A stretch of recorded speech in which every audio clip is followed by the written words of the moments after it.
Fronta Veritas Report. Mga kapanali, atin namang pakinggan ang damdaming anawim ng ilang mamamayan kaugnay sa ika-40 taong anibersaryo ng EDSA People Power Revolution. Maraming salamat mga kapanalig. Narito ang damdamin ng ilang mamamayan kaugnay sa pagdiriwang ng ika-40 taong anibersaryo ng EDSA People Power Revolution ngayong araw ng February 25, 2026. Sir, ano po ang dapat gawin para din mawaglit ang diwa ng EDSA Revolution? Alam mo, para hindi mawala itong EDSA Revolution at kung nakakalimot man ang mga kababayan natin, dapat maging mapagmatsyag tayo, mapanuri, at tignan natin ang kapaligiran kung ano ang tama at ano ang mali. At dapat nating labanan kung ano man ang mga katiwalian, lalong-lalo na sa namumuno sa ating pamahalaan. Ang mga korap na leader, ang mga traidor ng ating lipunan, ng ating sariling bansa. Ang mensahe ko sa kabataan, huwag matakot, lumaban, ipaglaban ang karapatan bilang isang mamayan ng ating bayan. Ang natutunan ko is yung maging mapagmatsyag, mapagmasid sa nangyayari sa kapaligiran natin. Mahal ko ang Radio Veritas. Ito yung isa sa mga pinagkakatiwalaan kong istasyon. Anyway, nandito ako, nakikiisa ako sa pagdiriwang ng ika-40th na celebration ng EDSA.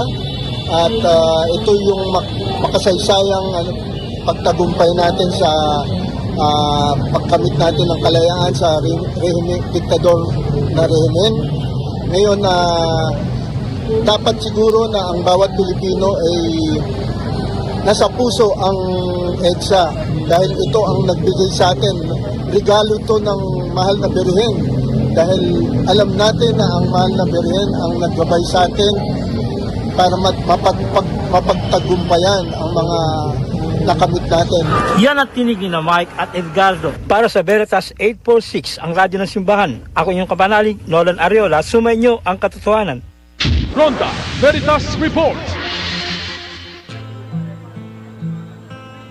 Ang bayan kong Pilipinas,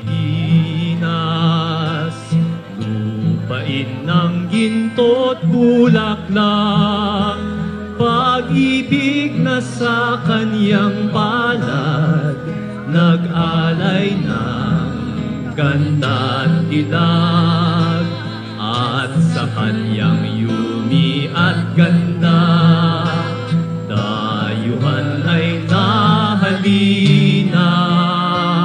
Bayan ko, minihag ka, nasadlak sa dusa.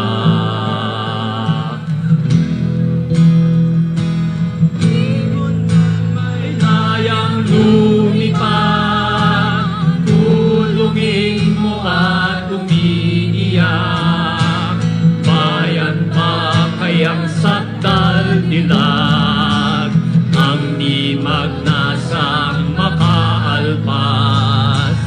Pilipinas kong minumutya, tulad ng luha ko't dalita.